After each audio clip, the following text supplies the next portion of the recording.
لو أنزلنا هذا القرآن على جبل لرأيته خاشعا متصدعا من خشية الله.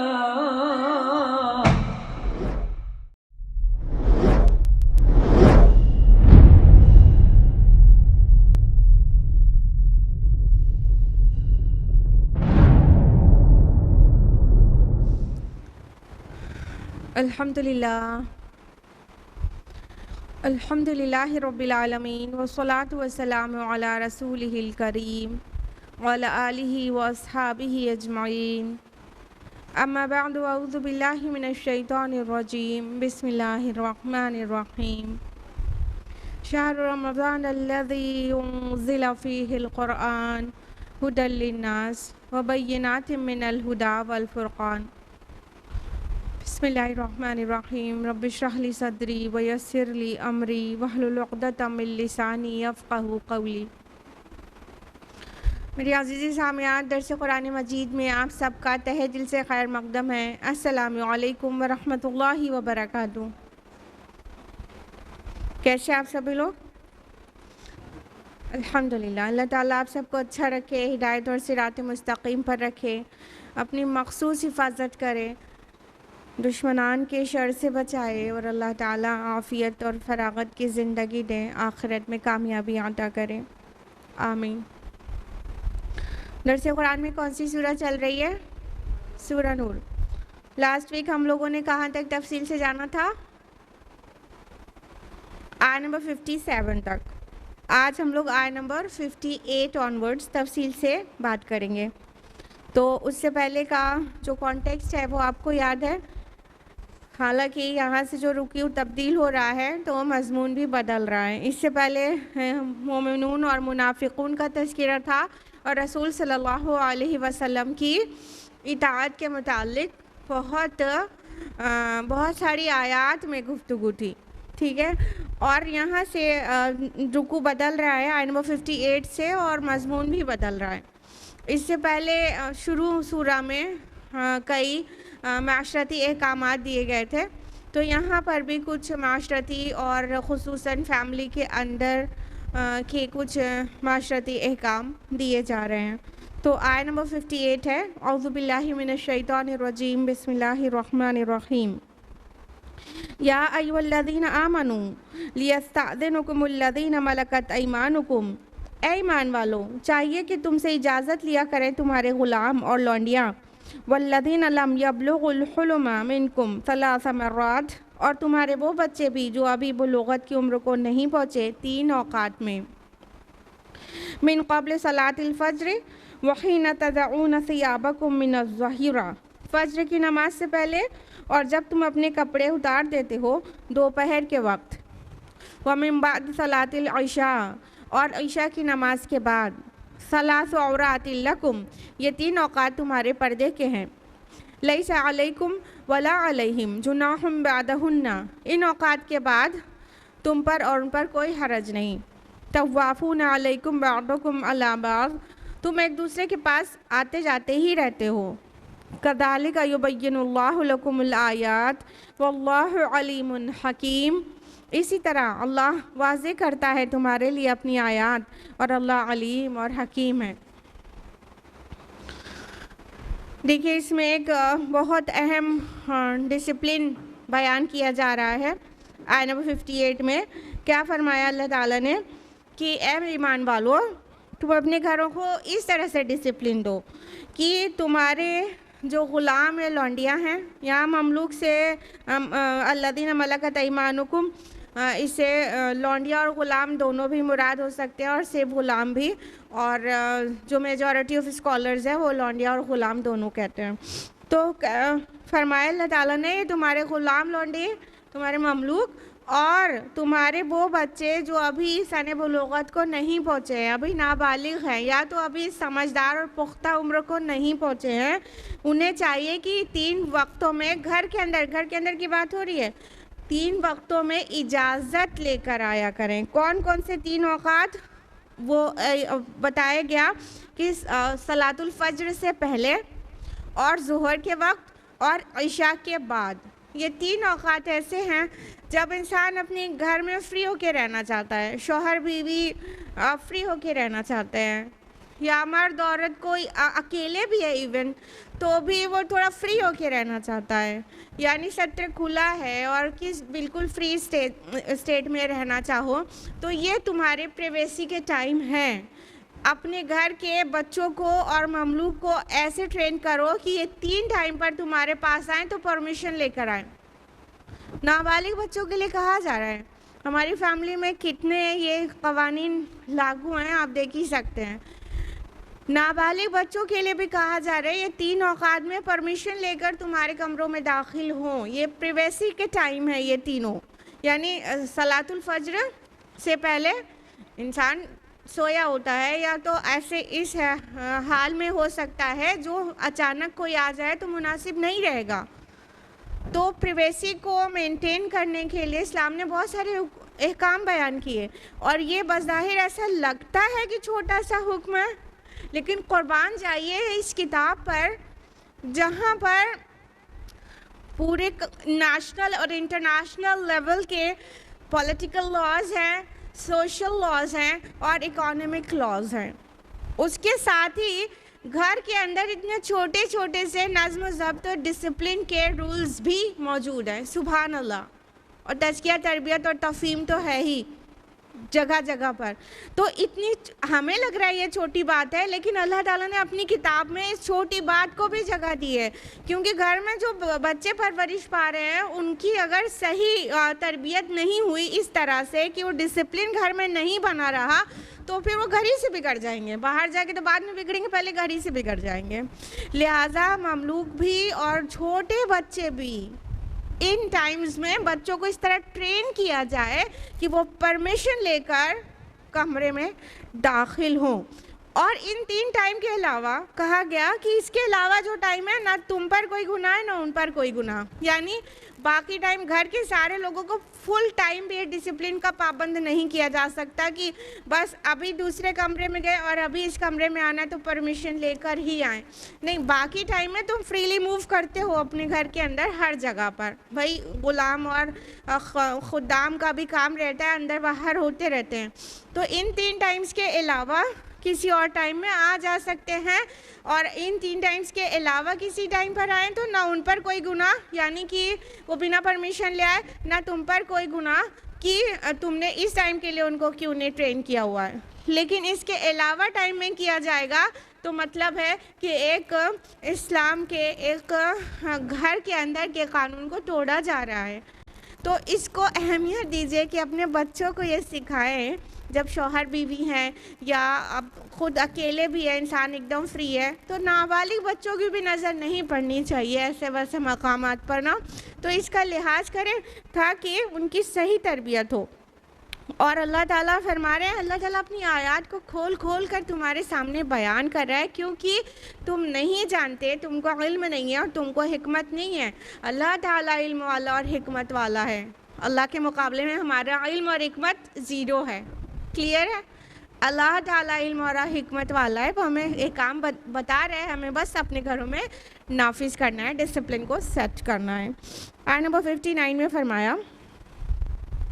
وَإِذَا بَلَغَ الْأَطْفَالُ مِنْكُمُ الْحُلُمَ فَلْيَسْتَأْذِنُوا كَمَا اسْتَأْذَنَ الَّذِينَ مِنْ قَبْلِهِمْ، اور جب تمہارے بچے بلوغت کی عمر کو پہنچ جائیں تو چاہیے کہ وہ بھی اجازت لیں جیسے ان سے پہلے لوگ اجازت لیتے ہیں، كَذَلِكَ يُبَيِّنُ اللَّهُ لَكُمْ آيَاتِهِ وَاللَّهُ عَلِيمٌ حَكِيمٌ، اس طرح اللہ تمہارے لیے اپنی آیات کی وضاحت کرتا ہے اور اللہ علیم اور حکیم ہے۔ اب ان بچوں کے بارے میں کہا جا رہا ہے جو سن بلوغت کو پہنچ چکے ہیں، یعنی وہ سمجھدار ہو گئے ہیں، بالغ ہو گئے، اور بالغ ہونے کے لیے اسلام کا جو شریعت کا کرائیٹیرین ہے وہ یہ کہ جب بوائز جب احتلام ہوگا، جب ویٹ ڈریم وہ دیکھیں گے تو تب سے انہیں بالغ سمجھا جائے گا، اور گرلز جب سے انہیں مینسٹرول پیریڈ سٹارٹ ہو جائیں گے تب سے انہیں بالغ سمجھا جائے گا، اور کسی وجہ سے، کسی خاص وجہ سے اگر گرلز اور بوائز میں یہ چیز نہیں ہو، یعنی گرلز کو ٹائم سے پیریڈز نہیں سٹارٹ ہو اور بوائز کو کبھی ویٹ ڈریم نہیں آئے کسی خاص وجہ سے، تو ان کے بلوغت کی عمر کو اسکالرز نے زیادہ جو فقہا ہیں انہوں نے 15 ایئر بولی ہے، اور کچھ فقہا نے 17 ایئر بھی بولا ہے کہ پھر 15 پہ تو 17 پہ تو بالغ مانا ہی جائے گا، چاہے وہ یہ جو کرائیٹیریا بتایا گیا یہ ظاہر ہو لڑکی یا لڑکے میں یا نہیں۔ تو بہرحال یہاں پر سمجھنے کی سب سے اہم بات یہ ہے کہ جب ان کی سمجھ اتنی پختہ ہو جائے تو اب انہیں بالغ سمجھیں۔ اب بالغوں کے لیے کیا حکم ہے؟ جو عام لوگوں کے لیے ہے کہ گھر کے اندر داخل ہوں، جو آیت نمبر 27 میں شروع میں آپ لوگوں کو ڈیٹیل میں بتایا تھا، آیت نمبر 27 میں نا کہ کسی کے گھر میں جانے سے پہلے اجازت لے لو، ان کو سلام کر لو اور اجازت لے لو نا۔ تو یہاں پہ بتایا جا رہا ہے بالغ بچوں کو کے لیے تو یہ حکم ہے کہ وہ گھر کے اندر آئیں تو بھی اجازت لے کے آئیں۔ کیا ہم نے اپنے گھر میں یہ طریقہ بنایا ہے کہ بچے، اپنے گھر کے بچے بھی، اپنے گھر کے مرد بھی، اپنے گھر کے بڑے چھوٹے کوئی بھی آئیں تو اجازت لے لیں؟ اب اجازت میں ضروری نہیں ہے کہ یہی جملہ کہا جائے کیا میں اندر آ سکتا ہوں ممی، ضروری نہیں ہے نا۔ بچہ ایک یا گھر کا کوئی مرد عورت ایک اپنا آنے کا ایک سمبل دے دے، جیسے کچھ لوگ کھانستے ہیں کہ ہم آ گئے سمجھ لو، وہ بھی ایک فارم آف پرمیشن ہی ہے، ٹھیک ہے؟ یعنی آنے سے پہلے اپنا پتہ دے دو کہ آ رہے ہیں، تاکہ خواتین میں جو جس طرح سے فری ہیں اگر تو جلدی سے اپنے کو کور اپ کر لیں۔ لہٰذا بالغ بچے اور پھر اس عمر کے بعد کے جتنے مرد ہیں، جیسے گھر میں بھائی بہن ہیں، ماں ہے، لڑکا بڑا ہو گیا ہے، کئی خواتین گھر میں رہ رہی ہیں نا، تو ان کے درمیان بھی اچانک سے نہیں آ جانا چاہیے، لیکن ہم لوگوں نے اپنے گھروں میں یہ تمیز بنائی ہی نہیں ہے نا۔ کسی بھی کمرے میں، لڑکی کے کمرے میں اچانک والد داخل ہو جاتے ہیں، گھر کے اندر اچانک بھائی آ جاتا ہے اور ہلکا جیسے خالی نوک کیا پتہ چل جائے کوئی آ رہا ہے پھر آ ہی گئے۔ اپنا کوئی یا بہترین طریقہ ہے سلام کرنے کا، ہمارے نبی صلی اللہ علیہ وسلم پہلے سلام کرتے تھے پھر اجازت لیتے تھے، ہم لوگ پہلے اجازت لیتے پھر سلام کرتے ہیں، پہلے سلام کرتے تھے پھر اجازت لیتے تھے۔ تو بہرحال سلام کرنے سے آواز انسان پہچان جائے گا کہ بھائی آ گئے، ٹھیک ہے؟ تو مسئلہ یہ ہے کہ ایک آپ کی خبر پہنچ جائے کہ آپ آ گئے ہیں، تو گھر کی خواتین اگر اپنے کو سیٹ نہیں کیے ہوئے ہوں تو فٹافٹ ستر پوشی کر لیں۔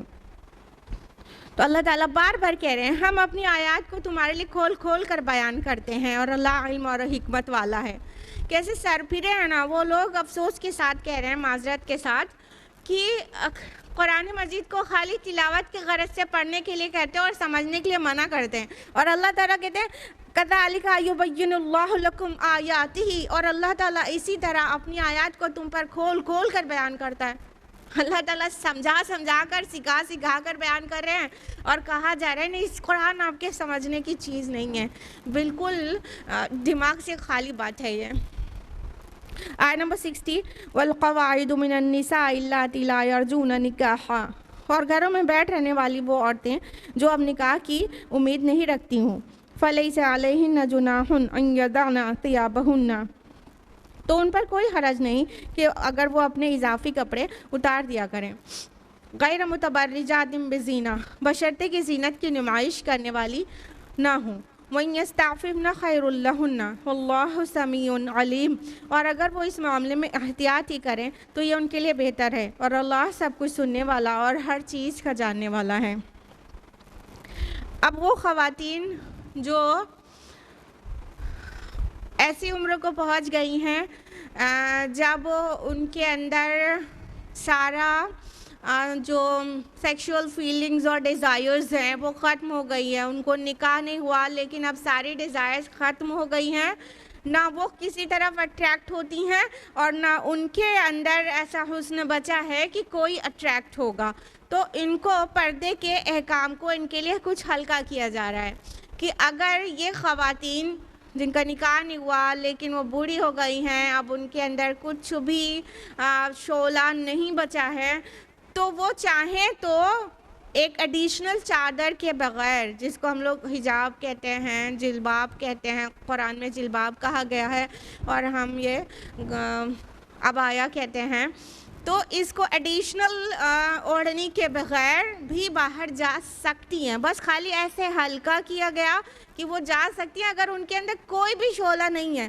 اگر شعلے میں کوئی ایک چنگاری بھی ہے تو نہیں، کچھ بھی نہیں بچا، کوئی ڈیزائر نہیں بچی، اور کسی طرف وہ خود اٹریکٹ نہیں ہوتی اور کوئی ان کے اوپر اٹریکٹ نہیں ہوگا، تھوڑا بوڑھی ہوئی ہیں تو پھر تھوڑا سا آپ پورے پراپر پردے کے ساتھ باہر نکلنے کے بجائے اوپر کے ایڈیشنل چادر کے بغیر بھی نکل سکتی ہیں.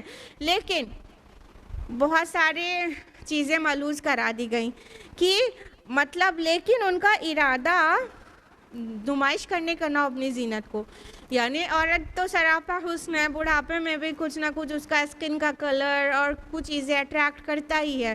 تو فرمایا کہ لیکن نمائش کرنے کی غرض سے نہیں، اور اگر اس کے بعد بھی تب بھی وہ احتیاط کریں، یعنی بڑھاپے تک بالکل جھول جانے تک بھی با پردہ رہیں تو بہتر ہے ان کے لیے. بہتر کو بھی بتا دیا گیا، تھوڑا سا بس ریلیکسیشن دیا گیا ہے، لیکن کہیں بھی فتنے کی کوئی بھی آہٹ ہو بھی تو اوائڈ ہی کرنا ہے، نہیں اس چھوٹ کو نہیں اویل کرنا ہے. اور کچھ بھی نہ ہو تب بھی با پردہ ہی زندگی بھر رہ کے گزار دیں تو ان کے لیے بہتر یہی ہے. بہتر کو بھی مینشن کر دیا گیا، اور اللہ تعالیٰ سمیع اور علیم ہے، یعنی وہ سن رہا ہے، وہ جان رہا ہے تمہارے دل کے اندر کتنا تقویٰ ہے، تمہارا مقصد کیا ہے، تمہیں مسائل کیا ہیں جس کی وجہ سے چھوٹ اویل کر رہی ہو، یا تو پھر دل میں کچھ دکھانے کا کچھ ہے. عورتوں کو اپنی بیوٹی کی نمائش بہت زیادہ خواہش ہوتی ہے. دیکھیے متبرجات بزینہ آیا ہے، غیر متبرجات بزینہ. تبرج جو ہے نمائش کو کہتے ہیں، بارجا کس کو کہتے ہیں؟ بالکنی کو کہتے ہیں نا، وہاں سے نمائش کی ہوتی ہے نا باہر کی، ٹھیک ہے. تو وہی تبرج وہی اسی روٹ سے آیا ہوا ہے، نمائش کرنا. تو عورتوں کو کہیں نہ کہیں دبائی خواہش ضرور رہ جاتی ہے عمر بھر تک کہ وہ اچھی لگ رہی ہیں، وہ اچھی دکھ رہی ہیں. ہاں وہ ابھی تو بوڑھی نہیں ہوئی ہیں، ہاں ابھی تو وہ جوان ہے. یہ جو فیلنگز ہے نا، یہ ذرا سی بھی کہیں ہو تو چپ چاپ زندگی بھر با پردہ رہو. آیت نمبر 61، لیس علی الاعمی حرج، کسی اندھے پر کوئی تنگی نہیں، ولا علی الاعرج حرج ولا علی المریض حرج ولا علی انفسکم، اور نہ کسی لنگڑے پر کوئی تنگی ہے، اور نہ کسی مریض پر کوئی تنگی ہے، اور نہ خود تمہارے اوپر کوئی تنگی ہے.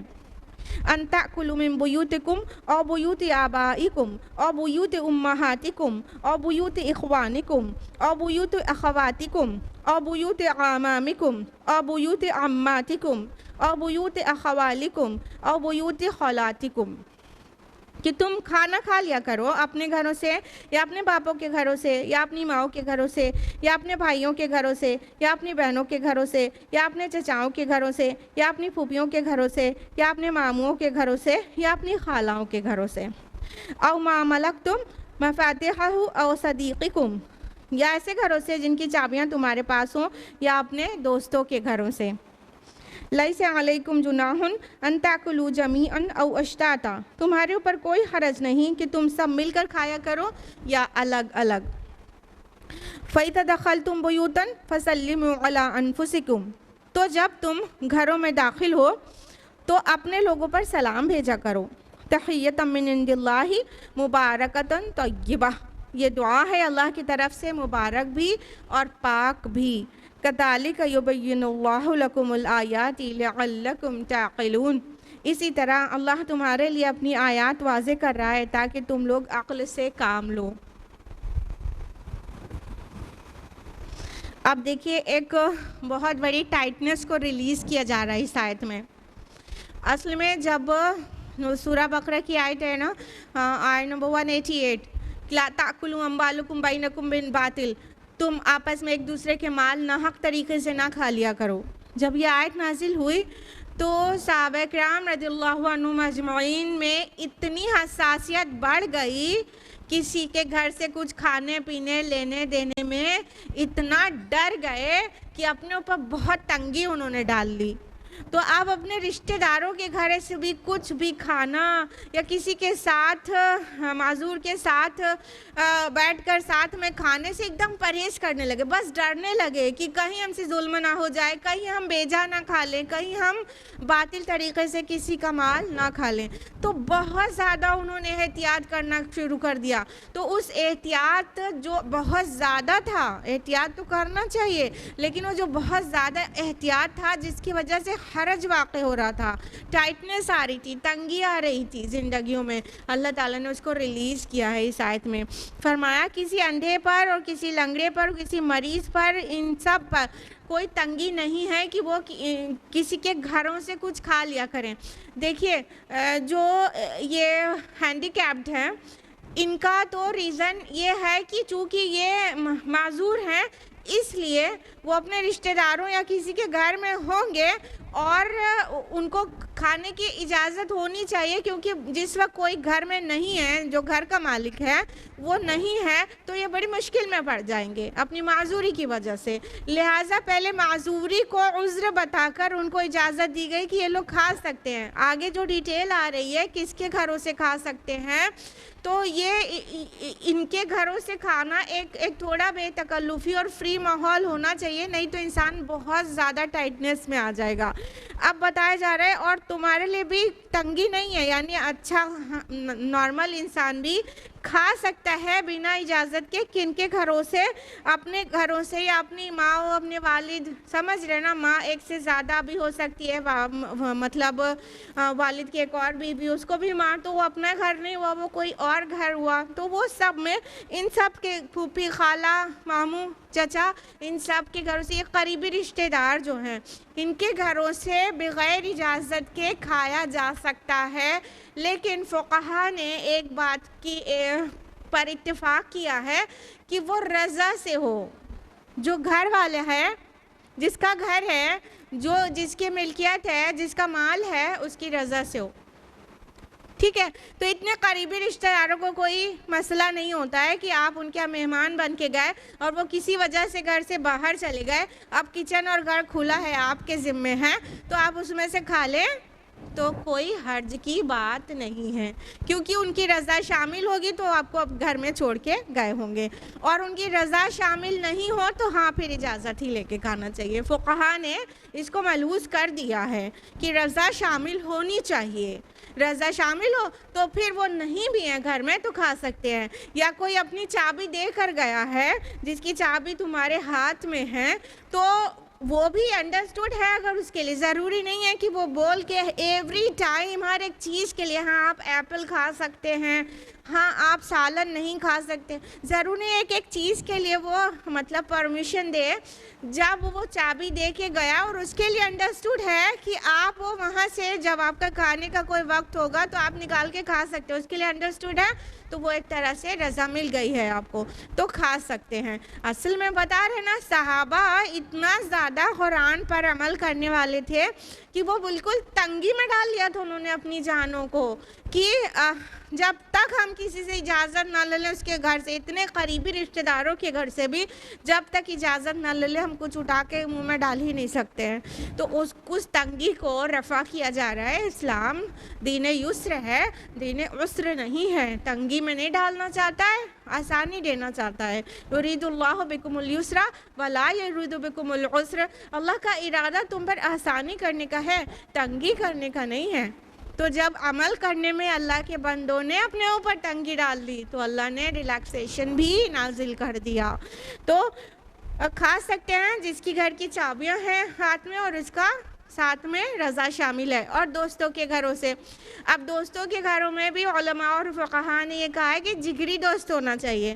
تو بے تکلفی والا دوست ہوا تو اس کے گھر سے کھا جائیں, یا اس کے لنچ باکس سے پراٹھا اور پوری اور حلوہ اڑا جائے تو اسے برا لگنا تو دور سے اچھا لگے گا.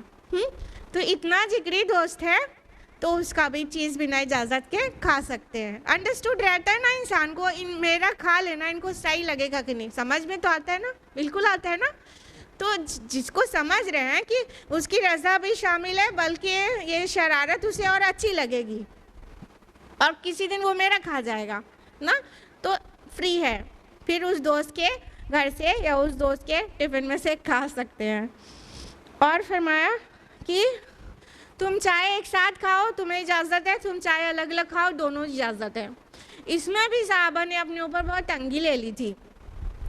کبھی تو وہ ہینڈی کیپ لوگوں کے ساتھ نہیں کھاتے تھے، یہ معذور ہیں، کہیں ایسا نہ ہو یہ کم کھائیں ہم زیادہ کھائیں، ہمارے پیٹ میں زیادہ چلا جائے تو ہم ان کو بس ظلم کر بیٹھیں، تو ان کے ساتھ نہیں کھائیں گے۔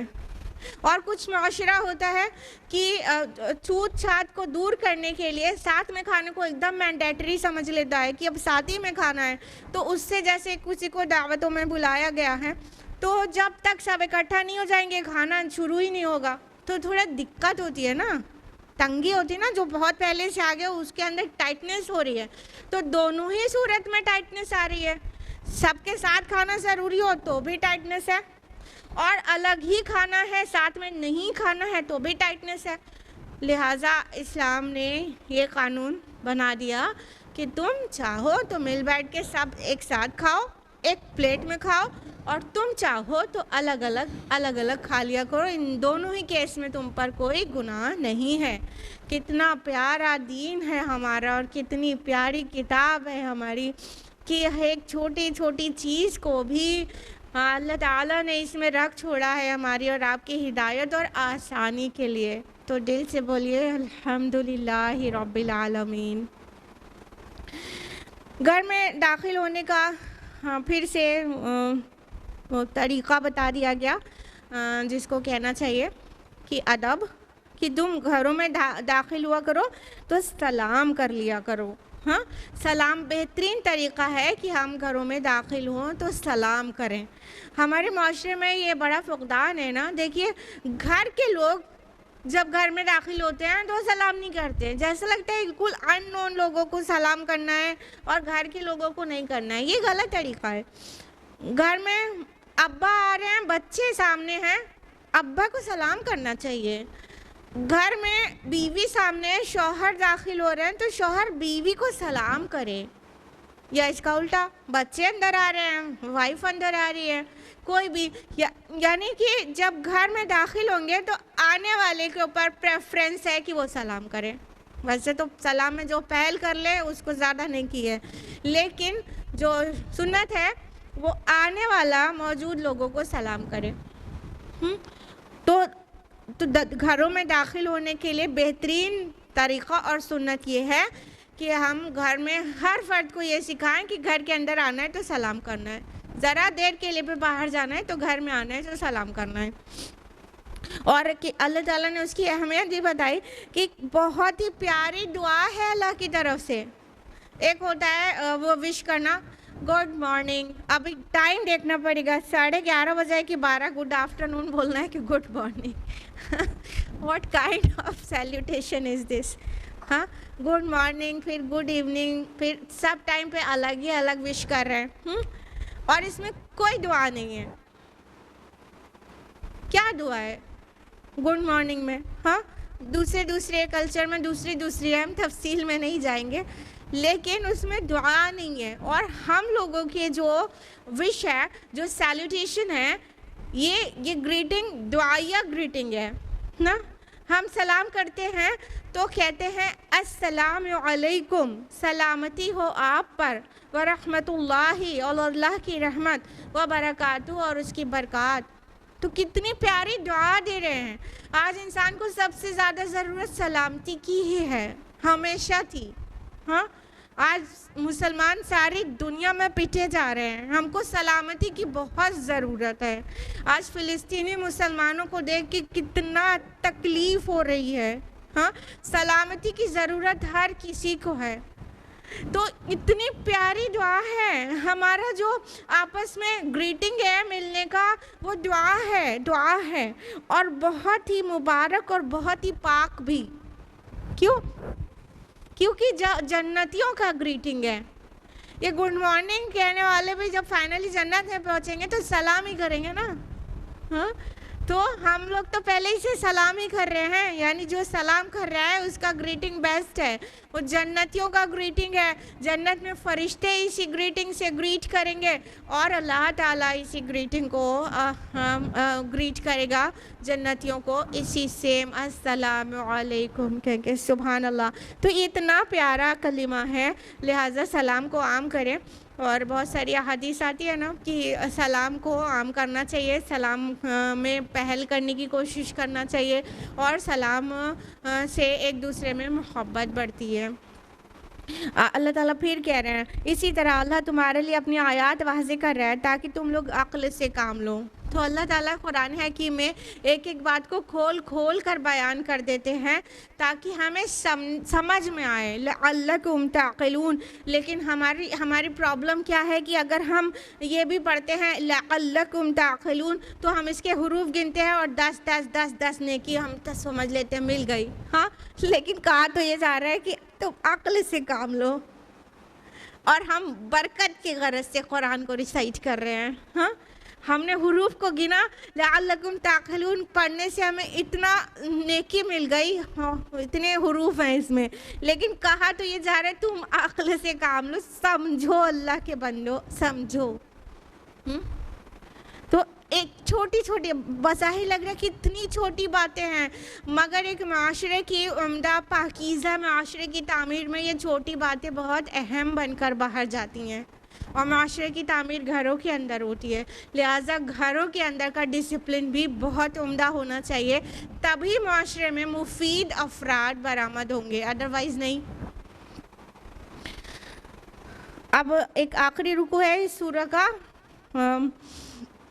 3 آیات پر مشتمل، اس میں جماعتی زندگی کے متعلق اللہ تعالیٰ کی طرف سے کچھ احکام ہیں۔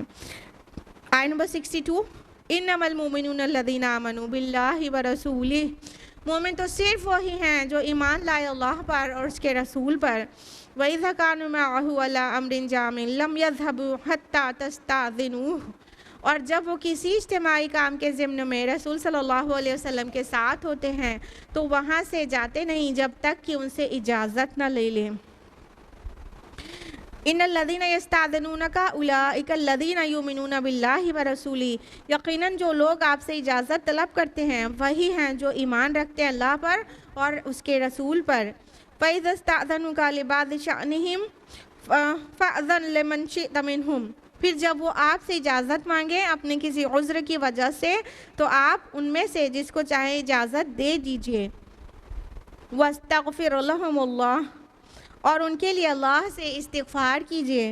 ان اللہ غفور الرحیم، یقیناً اللہ بہت بخشنے والا اور بہت رحم کرنے والا ہے۔ اب دیکھیے اس آیت میں اللہ تعالیٰ اجتماعی زندگی کے بہت اہم ڈسپلن بیان کر رہے ہیں جو کہ ہرگز بھی چھوٹا نہیں سمجھا جانا چاہیے جماعتی زندگی میں۔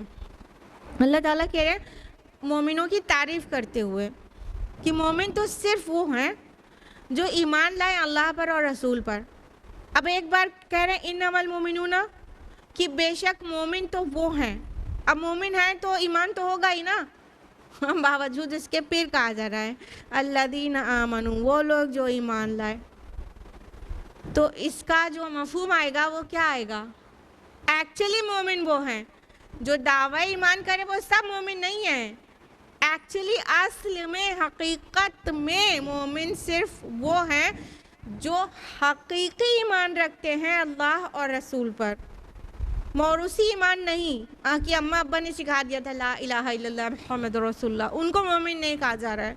جو اپنا ذاتی ایمان رکھتے ہیں اور پرسنل کنوکشن ہے، ان کا ذاتی یقین ہے جن کا، وہ اللہ اور رسول پر، جو اپنی ڈسکوری سے اللہ اور رسول پر ایمان لائے ہیں، خالی والدین کے کہنے سے نہیں، اپنی کھوج ہے ان کی کہ اللہ ہی عبادت کے لائق ہے اور محمد رسول اللہ صلی اللہ علیہ وسلم ہمارے ہادی اور رہنما ہیں، ان کا ہر حکم ہمارے لیے قابل عمل ہے، ضروری ہے کہ ہم اس پر عمل کریں۔ تو صرف وہ ہیں جو حقیقی ایمان لائے ہیں، موروثی ایمان نہیں۔ اور کہا کہ جب کسی اجتماعی کام کے سلسلے میں جب رسول صلی اللہ علیہ وسلم کے ساتھ ہوتے ہیں تو ہرگز وہاں سے کہیں نہیں جاتے، تھوڑی دیر کے لیے بھی الگ نہیں جاتے جب تک کہ رسول صلی اللہ علیہ وسلم سے اجازت نہ لے لیں۔ یہ اجتماعی زندگی کا نظم ہے جو کہ نبی صلی اللہ علیہ وسلم کے امام یا جماعت کا ہیڈ ہونے کے علاوہ جو غیر بھی ہوگا جماعت کا امیر، اس کے لیے بھی یہ چیز فالو کیا جانا جماعت کے تمام ممبرز کے اوپر فرض ہوگا۔ کیا کہ جب جماعتی کام سے کہیں بلایا گیا، کہیں لے کے جایا گیا یا گیدر کیا گیا، کوئی میٹنگ ہے یا کوئی پرٹیکولر ٹاسک کے لیے سب کو گیدر کیا گیا ہے، اب اس میں سے کسی کو کوئی پرسنل عذر آ گیا تو وہ بنا پوچھے نہیں جائے، بنا امیر جماعت سے پوچھے، جس کی کال پہ وہ حاضر ہوا ہے اس سے پوچھے بغیر وہ نہیں جا سکتا۔ جب نبی صلی اللہ علیہ وسلم ہیڈ تھے اپنے تمام مسلمانوں کے تو آپ کو یہ پوزیشن حاصل تھی، اور آج جو جماعتیں ہوں گی اس کا جو ہیڈ ہوگا وہ کسی بھی پرپس سے، اجتماعی پرپس جو کہ جماعت کے لیے ہوگا، کال دے گا اپنی جماعت کے ممبرز کو، تو ان میں سے کوئی ممبر جب وہاں موجود ہے، چاہے یہ 2 گھنٹے کے لیے ہو، چاہے یہ 2 دن کے لیے ہو، چاہے 2 مہینے کے لیے ہو، سمجھ رہے ہیں؟ ڈیپینڈ کرے گا نا ٹاسک کیا ہے، کس لیے جمع کیا گیا ہے۔ جب بلایا گیا ہے تو پھر امیر کی اجازت لیے بغیر وہاں سے اپنے کسی ذاتی کام کو سیٹل کرنے کے لیے نہیں جا سکتا، اجازت لیے بغیر نہیں جاتے۔ تو اللہ تعالیٰ نے مومنوں کو واضح کیا، مومن وہ ہیں جو اس درجے میں عمل کرتے ہیں کہ کبھی بھی جماعت کا کوئی ہیڈ انہیں بلاتا ہے، رسول یہاں پہ کہا گیا ہے اور پھر بعد میں جماعت کا ہیڈ وہ بلاتا ہے تو اپنے پرسنل کام کے لیے اپنے سے نہیں کھسک جاتے ہیں، اپنے سے نہیں نکل جاتے ہیں، بلکہ اجازت لیتے ہیں۔ اور واضح کیا گیا کہ وہ لوگ جاتے ہیں تو اجازت طلب کرتے ہیں، اور ان کا کوئی عذر آ گیا، یعنی وہ اجتماعی جو مفاد کے لیے اکٹھا ہوئے تھے اس پر کوئی ذاتی مفاد آیا ہے، اپنا کوئی ذاتی کام آیا ہے تو اس کے لیے اجازت مانگے، تو نبی صلی اللہ علیہ وسلم کو کہا گیا کہ آپ ان میں سے جس کو چاہیں اجازت دے دیں، یعنی چاہے وہ نبی ہو، چاہے وہ بعد میں جماعتوں کے امیر ہو، تو کسی بھی جماعت کے امیر کے لیے یہ آزادی ہے کہ وہ سمجھے گا کہ جس وجہ سے جمع ہے وہ زیادہ اہم ہے، یا پھر یہ ممبر جس وجہ سے ہم سے پرمیشن چاہ رہا ہے چلے جانے کی، اس کا اپنا ذاتی کام زیادہ اہم معلوم ہوتا ہے۔ یہ امیر خود طے کرے، اور چاہے تو اجازت دے دے اور چاہے تو منع کر دے۔ کہنے کا مطلب جب امیر پوچھے گا کہ کس لیے جانا ہے، کتنی دیر کے لیے جانا ہے، کیا کام ہے، کیا مسئلہ آ گیا، کیا ایمرجنسی آ گئی، تو وہ جو بتائے گا ممبر، وہ ایمرجنسی اگر اسے امیر کو ویلڈ لگ رہی ہوگی تو اجازت دے دے گا، اور اگر ویلڈ نہیں لگ رہی ہو، اتنا اہم نہیں لگ رہا ہو جتنا اہم یہاں موجود رہنا ہے جہاں پہ بلایا گیا ہے، تو منع کر دے۔ پوری اجازت ہے اس کو، امیر کو، کہ وہ منع بھی کر سکتا ہے اور اجازت دے بھی سکتا ہے۔ یعنی کہ اجازت مانگنے والے کو ہرگز بھی یہ نہیں سمجھنا چاہیے کہ ہم خبر سنا رہے ہیں بس اب ہمیں تو اجازت ملنی چاہیے۔ اجازت کا مطلب یس اور نو دونوں ہو سکتا ہے، اس کے لیے ممبرز کا مائنڈ میک اپ ہونا چاہیے کہ ہاں ہی نہیں ہو جائے گی، نو بھی ہو جائے تو انہیں ماننا پڑے گا کہ پھر وہ نہیں جائیں۔ اور فرمایا کہ اور اللہ سے ان کے لیے استغفار کرو۔ کیوں کہا گیا یہ بات؟ دیکھیے،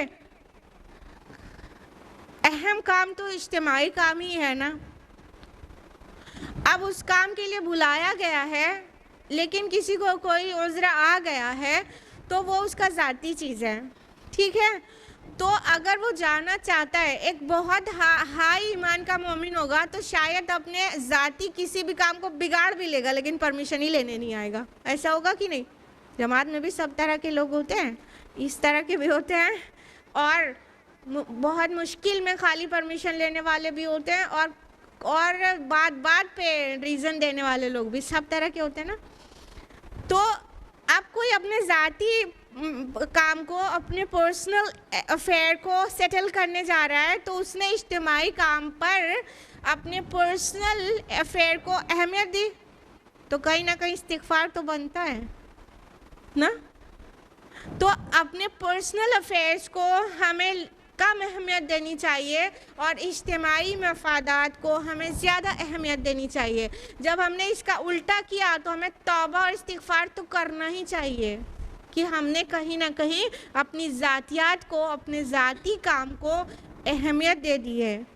لہٰذا اللہ تعالیٰ کی یہ رحمت ہے کہ اللہ تعالیٰ ان کمزور ایمان کے مسلمانوں کے طرف سے بھی بول رہا ہے کہ آپ سے اگر پرمیشن لے لیں تو آپ ان کے لیے استغفار کریے، کیونکہ ایک گڑبڑ تو ہو ہی رہی ہے نا کہ ذاتی چیز کو اہمیت دی گئی ہے. اب ڈیپینڈ کرے گا، اگر عذر شرعی ہے تو امیر کو بھی چاہیے فوراً ہی اجازت دے دے، اور وہ گناہگار نہیں بھی ہوا، عذر شرعی ہے. بھائی کسی کی بیوی کی ڈیلیوری ہونے والی ہے، ابھی اسے فوراً بھاگنا ہے تو امیر منع تھوڑی نہیں کرے گا. ہاں تو اہمیت کی بات ہے، لیکن اجتماعی مفاد کو وہ جو چھوڑ رہا ہے اس کے دل میں ایک تکلیف ہونی چاہیے نا کہ ہم جس پرپس کے لیے یہاں پہ اکٹھا تھے وہ چھوڑ کے جانا پڑ رہا ہے. تو استغفار اور توبہ صرف گناہ پہ نہیں ہوتے، نقائص پہ بھی ہوتے ہیں.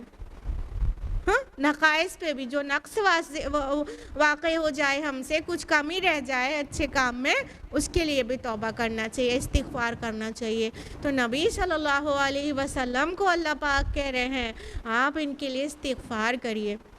اور اب یہ حالات پہ بھی ڈیپینڈ کرے گا کہ جو اجتماعی موقع تھا وہ لیس امپورٹنٹ ہے، وہ بہت بڑا ایمرجنسی والا ٹائم نہیں ہے، کوئی بس میٹنگ کے لیے بلا لیا گیا تھا، ٹھیک ہے، لیکن کسی کا پرسنل میٹر ہے وہ بہت ایمرجنسی والا ہے تو اسے جانے دیا جائے گا. لیکن حالات اگر دوسرے ہوں گے، جیسا کہ سورہ توبہ یہ 6 ہجری میں نازل ہوئی، سورہ توبہ کا جو اکثر حصہ ہے وہ 9 ہجری میں نازل ہوا ہے. اس میں کیا کہا گیا آیت نمبر 43 میں؟ اس میں تو اللہ تعالیٰ نے رسول صلی اللہ علیہ وسلم سے یہ کہہ دیا عفا اللہ عنک، اللہ آپ کو معاف کرے، لما اذنت لہم، آپ نے انہیں کیوں اجازت دے دی. یعنی کوئی ٹائم ایسا بھی آ سکتا ہے جب اجتماعی جو ہے جو موقع ہے وہ بہت اہم ہے اور بہانے باز لوگ آ کے ریلیکسیشن لے کے چلے جا رہے ہیں، تو اللہ تعالیٰ اس وقت سختی کر رہے ہیں کہ آپ نے کیوں ان کو جانے دے دیا. ٹھیک ہے، تو یہ ڈیپینڈ کرے گا حالات پہ. تو ہمیں اول تو سب کو اجتماعی زندگی گزارنی چاہیے، کسی نہ کسی جماعت سے منسلک ہو کر رہنا چاہیے اور جماعت کے سارے آداب کو فالو کرنا چاہیے، تبھی ہم صحیح سے مسلم بنتے ہیں. لیکن اگر ہم کسی جماعت کے ممبر ہو کہ ہم امیر کی اطاعت نہیں کریں ہر بات میں، تو اپنے ایمان کی خیر منانا چاہیے. آگے فرمائے ان اللہ غفور الرحیم، اللہ بہت بخشنے والا اور بہت رحم کرنے والا ہے. یعنی وہ جو ہم لوگ اکثر ہی چھوٹے موٹے ریزن سے نکل لیتے ہیں، وہ سب میں اللہ سے معافی مانگے، اللہ رحم کرنے والا اور معاف کرنے والا ہے حقیقتاً. آیت نمبر 63 لا تجعلوا دعاء الرسول بینکم کدعاء بعضکم بعضا، تم لوگ رسول کے بلانے کو ایسے نہ سمجھ لو جیسا کہ تمہارا آپس میں ایک دوسرے کو بلانا. قد یعلم اللہ الذین یتسللون منکم لواذا، اللہ خوب جانتا ہے تم میں سے ان لوگوں کو جو ایک دوسرے کی اور لے کر کھسک جاتے ہیں. فَلْيَحْذَرِ الَّذِينَ يُخَالِفُونَ عَنْ أَمْرِهِ أَن تُصِيبَهُمْ فِتْنَةٌ أَوْ يُصِيبَهُمْ عَذَابٌ أَلِيمٌ. تو جو لوگ رسول کے حکم کی مخالفت کرتے ہیں انہیں ڈرنا چاہیے کہ کہیں ان پر کوئی آزمائش آ جائے یا کوئی دردناک عذاب انہیں آ پکڑے. اب آیت نمبر 63 میں اور زیادہ واضح کر دیا گیا کہ تم نے رسول کے بلانے کو کیا سمجھ لیا ہے. یہاں پر آیا ہے دعا رسول کا بلانا. اس کے 3 میننگز نکال سکتے ہیں، لیکن کانٹیکس میں ایک سب سے زیادہ فٹ ہوتی ہے. دعا رسول کی دعا کرنا یہ بھی لیا جا سکتا ہے. ایک رسول کا بلانا، دعا میں بلانا ہوتا ہے نا، کال دینا، ٹھیک ہے، تو یہ بھی ہو سکتا ہے رسول کا بلانا، انوائٹ کرنا. اور ایک یہ بھی معنی ہو سکتا ہے رسول کا پکارنا، ٹھیک ہے، کہ رسول کی پکار. تو تینوں معنی لے سکتے ہیں، لیکن کانٹیکس میں سب سے زیادہ فٹ یہ ہو رہا ہے جب رسول بلائے کسی پرٹیکولر کام کے لیے، تمہیں گیدر کرے تو تم اسے لائٹلی مت لو. فرمایا جا رہا ہے کہ تم جب رسول تمہیں بلائے تو تم اس کو لائٹلی مت لو، ایسے لائٹلی مت لو جیسے تم آپس میں ایک دوسرے کو بلاتے ہو. جیسے مومنون کو آپس میں ایک دوسرے کے ساتھ بے تکلفی والا تعلق ہے کہ بلا لیا، آئے نہیں آئے کوئی مسئلہ نہیں، کوئی گناہ واقع نہیں ہو گیا. رسول جب بلائے تو take it very very seriously. اور پھر جماعت کا امیر بھی بلائے تو اس کو بھی سیریسلی لینا ہے. اور رسول کی حرمت تو یہ ہے کہ سورہ حجرات سورہ نمبر 49 آیت نمبر 2 میں بہت واضح ہے نا کہ یا ایھا الذین آمنوا لا ترفعوا اصواتکم فوق صوت النبی کی، اے ایمان والو اپنی آوازوں کو نبی کی آواز سے اوپر مت کرو اور ان سے اس طرح بات مت کرو جیسے آپس میں ایک دوسرے کے ساتھ کرتے ہو، کہیں ایسا نہ ہو تمہارے سارے کے سارے اعمال غارت ہو جائیں اور تمہیں پتہ بھی نہ چلے. تو رسول کا احترام تو یہ ہے کہ نبی کی آواز سے ذرا سی اوپر نہیں ہونی چاہیے آواز. تو رسول کے بلانے کو اتنا لائٹلی لینے کی کوئی مطلب نہیں ہے. اللہ تعالیٰ فرما رہے ہیں کہ نہیں، اللہ تعالیٰ ان کو خوب جانتا ہے جو لوگ ایک دوسرے کی آڑ لے کے کھسک جاتے ہیں. مطلب کہ رسول نے بلایا ہے، جمع ہو گئے، اپنی اٹینڈنس لگوا دی، کہنے کا مطلب اپنی شکل دکھا دی، ان کی اٹینڈنس مارک ہو گئی ایک طرح سے، اور ادھر پیچھے ہو کے نکل گئے. جس وقت نوٹس میں نہیں رکھا جا رہا تھا غائب ہو گئے. تو کیا ہم نے اتنا لائٹلی لے لیا تھا؟ تو اللہ تعالیٰ کہہ رہے ہیں کہ تم رسول کی اگر مخالفت کرو گے تو تمہیں ڈرنا چاہیے کہ کہیں تم پر کوئی فتنہ یعنی کوئی مصیبت، کوئی آزمائش نہ مسلط ہو جائے، یا تو اللہ کی طرف سے کوئی دردناک عذاب تم پر نہ آ جائے. اٹس ریئلی سیریس ایشو کہ مطلب رسول نے بلایا ہے اور بیچ سے غائب ہو گئے. تو اللہ تعالیٰ ایسا غضبناک ہو سکتا ہے اس پر، اپنے نبی کی اس بے حرمتی پر، کہ ان کے بلانے پہ تم آ تو گئے اور غائب ہو گئے، یا ان کی بات کو ویلیو نہیں کر رہے ہو، ان کے ریسپیکٹ نہیں کر رہے ہو، تو اس کے بدلے میں اللہ تعالیٰ تم کو فتنے میں ڈال سکتا ہے. کچھ اسکالرز کہتے ہیں کہ اس کا فتنہ یہ بھی ہو سکتا ہے کہ تم پر کوئی ظالم حاکم مسلط ہو جائے اور تمہیں پرسیکیوٹ کرتا رہے. اور بہت طرح کے فتنے آ سکتے ہیں، بہت طرح کی آزمائشیں اس ملت پر آ سکتی ہیں جو اپنے رسول کا احترام نہیں کرے ٹھیک سے، اور تو اللہ کی عذاب بن کے یہ آزمائشیں ان کے اوپر آ سکتی ہیں. تو لہٰذا رسول کی نافرمانی تو بالکل نہیں، اور پھر جماعتی زندگی میں رہ کے جماعت کی امیر کی بھی نافرمانی بالکل نہیں، کیونکہ اللہ کے رسول صلی اللہ علیہ وسلم نے فرمایا کہ میری طرف سے جو طے کیا ہوا امیر ہے اس کی کوئی اطاعت کرے گا تو اس نے جیسے میری اطاعت کی. تو کوئی بھی امیر ہوگا تو اس کی اطاعت وہ اوپر تک جاتے ہوئے رسول کی اطاعت جیسی بنے گی، جب تک کہ وہ رب و رسول کے حکم کے مطابق حکم دے رہا ہے. لاسٹ آیا ہے اس سورہ کی آیت نمبر 64، الا ان للہ ما فی السماوات والارض قد یعلم ما انتم علیہ. آگاہ ہو جاؤ، یقیناً اللہ ہی کے لیے ہے جو کچھ آسمانوں میں ہے اور زمین میں ہے، وہ خوب جانتا ہے تم جس حال پر ہو. وَيَوْمَ يُرْجَعُونَ إِلَيْهِ فَيُنَبِّئُهُم بِمَا عَمِلُوا. اور جس دن یہ لوگ لوٹائے جائیں گے ان کی طرف وہ انہیں جتلا دے گا جو کچھ بھی عمل انہوں نے کیے ہوں گے. وَاللَّهُ بِكُلِّ شَيْءٍ عَلِيمٌ. اور اللہ ہر چیز کا علم رکھنے والا ہے. اللہ تعالیٰ واضح کر رہے ہیں کہ اللہ تعالیٰ ہمارے دل کے حال کو جانتے ہیں. تم کہاں سٹینڈ کر رہے ہو اللہ پاک سب جانتے ہیں، کس ایمانی حالت میں ہو اللہ جانتے ہیں. تو اللہ تعالیٰ کیا ہے کہ زمین اور آسمان کی ہر چیز اسی سے بلانگ کرتی ہے. تمہارے دل، تمہارے دماغ میں آنے والے خیالات سب سے وہ بخوبی واقف ہے. تم کس ایمانی حالت پر سٹینڈ کر رہے ہو، تم اپنے رسول یا اپنے امیر جماعت کے کتنے مطیع فرما بردار ہو، ظاہر میں ہو کہ پوری طرح سے، وہ سب کچھ اللہ تعالیٰ جانتے ہیں. اور جب تم اس کے طرف لوٹو گے تو اللہ صاحب پاک تمہیں سب دکھا دیں گے کیا تم کرتوت کر کے آئے ہو یا کتنے اچھے کام کر کے آئے ہو، سب اللہ پاک تمہیں دکھا دیں گے. اور اللہ تعالیٰ تو ہر ایک چیز کا علم رکھنے والے ہیں. اس جامع بات کے ساتھ یہ سورہ یہیں پر مکمل ہوتی ہے. یہ آیت نمبر 64 پر تھے ہم لوگ، اور اس سورہ میں 64 آیات ہیں. اللہ کے فضل سے آج ہم لوگوں نے سورہ نور مکمل کر لی. بارک اللہ لی ولکم فی القرآن العظیم ونفعنی وایاکم بالآیات والذکر الحکیم. وآخر دعوانا ان الحمد للہ رب العالمین. اللہ تعالیٰ سے دعا ہے کہ ہم سبھی کو قرآن مجید پڑھنے، سمجھنے، غور و فکر کرنے، مکمل عمل کرنے اور غیروں تک پہنچانے کی توفیق عطا فرمائے. اللہ تعالیٰ قرآن حکیم کے ذریعے ہماری اور آپ کی زندگیاں سنوار دے، ہمارے زندگی کے اندھیرے دور کر دے اور ہمیں ہدایت کے نور میں لے آئے. آمین یا رب العالمین. والسلام علیکم ورحمۃ اللہ وبرکاتہ.